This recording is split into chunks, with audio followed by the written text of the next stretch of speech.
Welcome back to Talk Tonight. We continue our conversation about the storied career of a longtime defense attorney in Syracuse, Jim McGraw. Late this afternoon, we talked with Jim Kenyon, who worked for, well, obviously decades. In fact, their career very much parallel. One on one side of the camera, the other with the microphone in his hand. They had many interviews over the years. And Michael Benny joins us now to also weigh in on the passing of Jim McGraw tonight. This is really truly a legendary figure in Syracuse that is gone sooner than people would have liked, for sure. We got a call in our newsroom earlier today with the news, and it was just so hard to believe. I spoke with several folks in the legal community today, from different judges' chambers to defense attorneys, and sort of it was the same reaction. I can't believe he's gone, and what a loss for our community. That's for sure. I'm thinking about his wife, Terry. I'm thinking about his son, Peter. I'm thinking about Terry, who viewers may or may not know was Mrs. Fix-It on television for many years. Mr. Fix-It. Which made him Mr. Fix-It, you know, and they used to be neighbors less than a mile from my house in the Sedgwick neighborhood.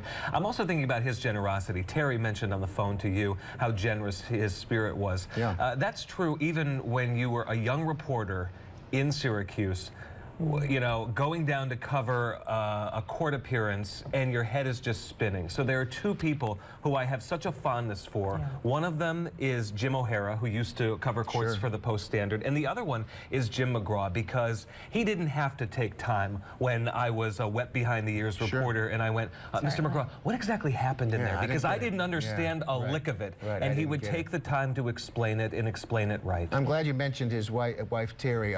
They've been married for 20-something years, 25 years roughly. And Jim Kenyon has a great story about when Jim McGraw was trying to court, as Jim Kenyon said, Terry Peters McGraw. Here's Jim. And I remember one time we were skiing down to the bottom of the hill, and Jim wasn't a very good skier. We looked up, and here he is struggling to come down the hill, and he's got one arm hanging like this. And the reason why, he had apparently broken his collarbone, but he was so determined to see Terry that he wasn't about to give up. And he spent the entire night trying to ski like that just so he could be close to her. You know, when I talked to Terry on the phone this afternoon, I relayed that story that Jim and I were sharing, and it got her to chuckle and laugh. She remembered that day, too, which was nice considering what she's going through with the family. I want to get to one other soundbite from Jim Kenyon when he was talking about the kind of attorney Jim McGraw was.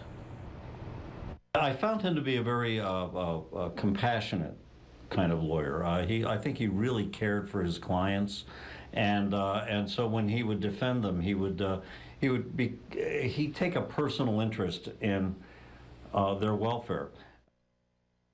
It's quite a thing. I mean, you've got judges, prosecutors, other defense attorneys, convicts, the exonerated, reporters, all saying nice things. It's a terrible day, but it's a good day. Yeah, not everyone knows every attorney in town, but his is the name that so many of us will remember. We'll keep you updated on any plans for memorials as they develop, as we get word from the family. As always, we appreciate you talking tonight in the talk. Many of you have been commenting, sending condolences to Terry McGraw and the family on Facebook, on our website, and in any way you can, sharing a collective grief tonight.